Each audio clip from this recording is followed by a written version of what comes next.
Hello my friends, we have some of the awesome news coming from Crimea. At first, Ukraine hit the Feodosia refinery. Feodosia is in this bay, by the way, it's the place also for Russian military, or it's better to say Russian Navy, because a country that doesn't have its own navy, which is Ukraine, jammed Russian ships in the ports and they cannot go outside freely. And sometimes Ukraine hits even oil storages which are being used for Russian military and also by the Russian vessels. One of those strikes happened just yesterday. Here you may see how this facility is burning. So before Feodosia oil storage was hit at least 2 of the times, and this is the 3rd strike that completely disables this Russian enterprise. And on the latest satellite image, we see that facility after all was not completely cancelled. There are still 4 or 5 of the tanks which are being intact. But the vast part, like I think it was also hit, and here they also burned down from the previous strikes,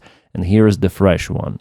Analysis made this map, judging on the satellite images, showing that Russia lost most of the reservoirs, but still has few of the tanks left. And here's the latest strike, at least 2 of the tanks on fire. Some of the daylight photos filmed by eyewitnesses, and this is the firm's NASA satellites that detect fire. It was detected. Feodosia used to be the biggest oil base in Crimea. Well, not any longer. Russians are losing their capabilities little by little, and since August the last year, Ukraine intensified the strikes gradually on all of the Russian oil facilities, which are within the range of Ukrainian drones and some of the missiles, like for example Flamingo. My friends, just a short notice, please like this video just right now while you're watching it, and also subscribe for the channel. It really helps to propel this video and my entire content in algorithms. Thank you guys. And also, please support me on Patreon. The link for it is in the video description right below, or on membership of the channel by pressing button join. Obviously, if you have this opportunity. If not, just like and subscribe. That is for free. And now, let's continue with the video.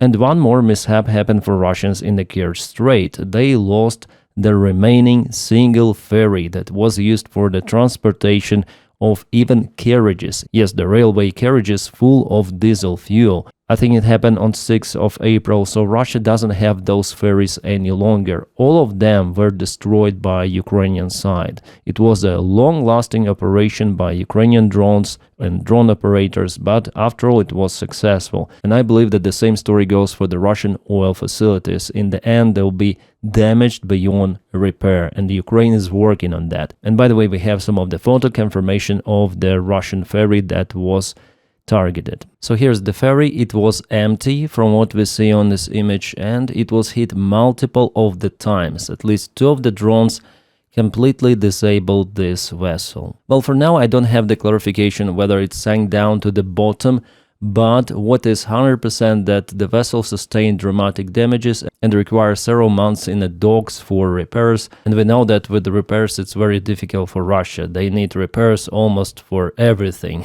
And about the front lines, well, Ukraine still continue counteroffensive actions in Stepnohirsk, and Russians confirmed that. Also, Ukraine continued to push in Dnipropetrovsk direction using lots of the drones, and there was an attempt of the Ukrainian army to counterattack from Varvarivka village, but so far without the territorial gains. A limited Russian success in direction of Udachne. They expanded with this gray zone.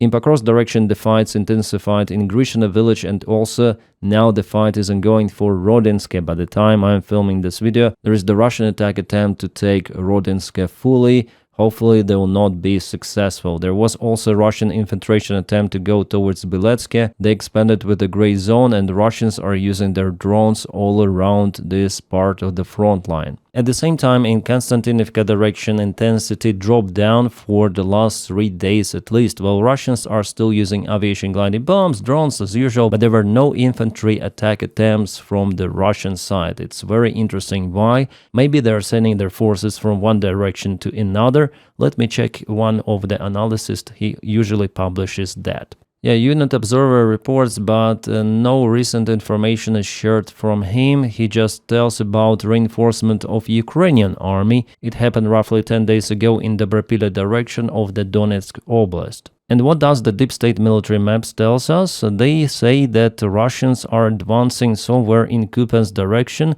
towards Peshchane village. For the last 24 hours we have this movement, so the fight is ongoing for this village. I'm not sure if there is a Ukrainian presence there. I think that no, Ukrainian infantry left it long time ago because this village is in the gray zone. And if there is the presence, usually those are ground unmanned vehicles or basically drones.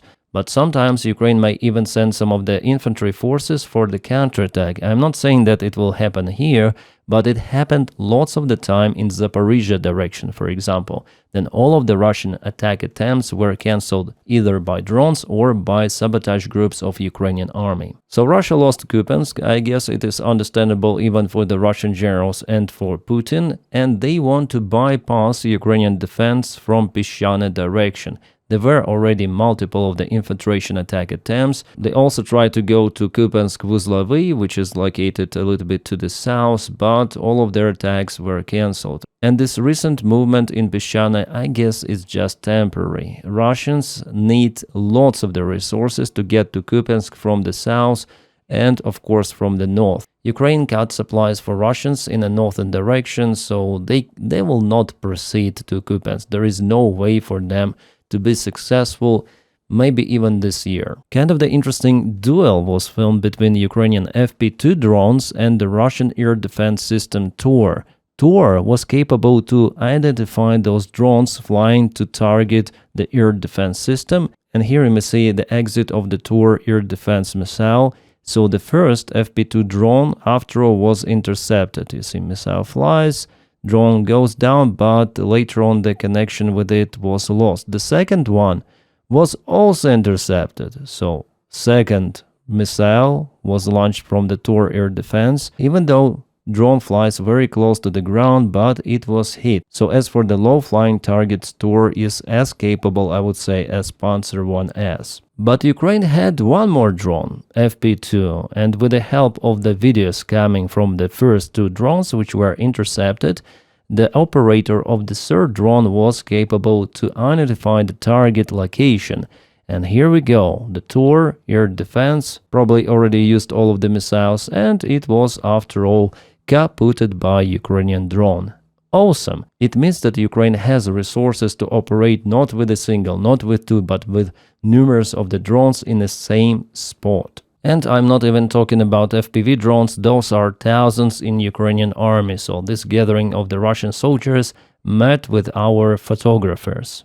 And here's the illustration of the devastation power of the FP2 drones. They carry around 100 kgs of the TNT, so this building is completely gone because of the single drone as a result of a single drone strike. Alright, here we have a translation from the Russian propaganda media. They say that Ukraine, a group of Ukrainian military personnel, together with the Norwegian Navy, is working on Norwegian Sea application. Well, that's the translation probably from Google. So some of the provocations, underwater and surface UAVs in conditions cold, sources told to us. So it seems like Ukraine is preparing to strike Russian vessels with the drones and drone submarines. Max25 says that if Russian propaganda releases such information, 99% they are preparing provocations. And there was the provocation with the Russian submarines, but it was uncovered by United Kingdom. There was a briefing of the Royal Navy relative to this issue, so the United Kingdom and Norway urgently sent ships and submarines to the Barents Sea due to appearance of the Russian submarines near important underwater cables and pipelines. So they're saying that there is the threat for even internet connection. The Russian submarines were detected with the help of the Poseidon surveillance airplanes. They're also anti-submarine airplanes.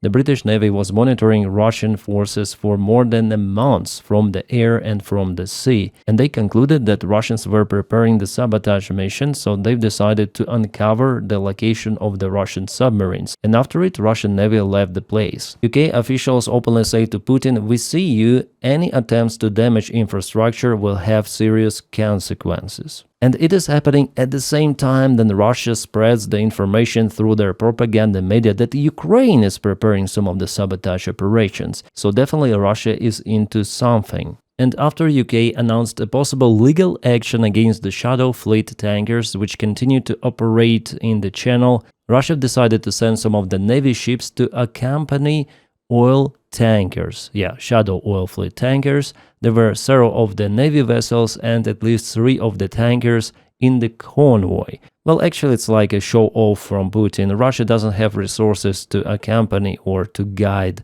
every tanker. It's not possible after all. But we see that the provocations are happening, but there could be some of the armed soldiers on board of those civilian vessels. Everything goes to that direction. Also, a large-scale sabotage campaign happened in France the day before yesterday. A series of coordinated arson attacks targeted electrical infrastructure of some of the military bases and facilities, which are also used to supply some of the components and weapons to Ukraine. Fires were set at multiple installations, including a high-voltage substation supplying major industrial sites. The key producers of Caesar artillery were targeted. More than 3,000 houses were also left without electricity. Authorities investigate the case, but I think it happened, you know why, yeah?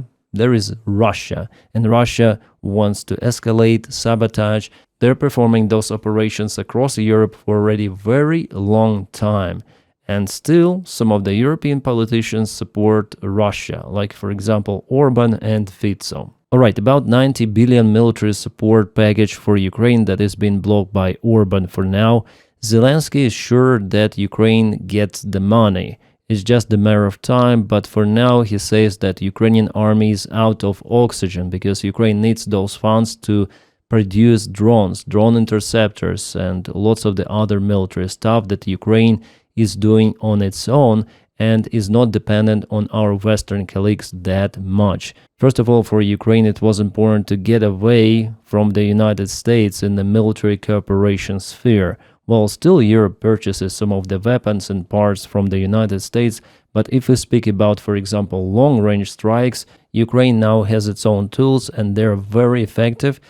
For example, Ukraine cancelled the Russian oil export from the Baltic Sea. Russia needs several months to restore Ust-Luga port and Primorsky, but Ukraine has this tool. And any night Ukraine may launch a new drone swarm to target the same facilities and again disable Russian oil export. So there was the press conference of Zelensky today where he again proposed the energy ceasefire. We are not hitting Russian infrastructure and they're not hitting our infrastructure. That is one of the reasonable requirements for continuation of the peace talks. Also, Zelensky said that there are no any guarantees presented for Ukraine by United States or any sort of the other side, which puts the perspective of negotiations under the big question, and definitely it's like that. Now guys, I want to show you the drone protection in Kherson. Kherson is the city that was liberated by Ukraine back in 2022. And as you see, the drone protection is everywhere, in the main streets, in secondary streets, and it helps, actually it helps, but not everywhere. Still, it is very risky for even civilians to live in Kherson. And this is Kherson front filmed from the Russian perspective. You may see lots of the Bukhanka vehicles are burning or smoking on the way, the road of death for Russians. Well, it means that Ukraine has expanded the kill zone very far away. And if you want to know more about Kherson and actual situation there, I recommend to watch this video. I'm 1 kilometer from the front line and Russians are unleashing hell. A video from Kherson was filmed by Kellen Robertson, where he actually went under the drone fire. Our military shut down the drone and Kellen Robertson at the same time went to the local building. He went very close to the Dnieper River and was literally 1 kilometer away from the Russian positions. I'm gonna put the link for his video right in description below. This is outstanding and I'm not surprised that this one got so many views, almost 500,000.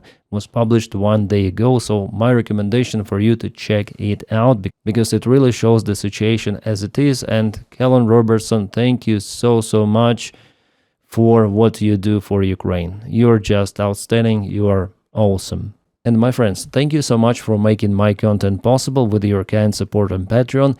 The link for my Patreon page you may find in the video description below, and also you may support me by pressing the button join to join the membership of YouTube channel. Without your support, my job wouldn't be possible, so thank you so much for maintaining my motivation and basically employing me for providing you with some of the information again, almost every day. Also, please press like to this video and subscribe for the channel. We are on the way to reach 1 million subscribers. It is a great milestone. Hopefully, it is reachable this year. Guys, you're just awesome. Stay awesome. I wish you all a peaceful sky wherever you are, and have a great time.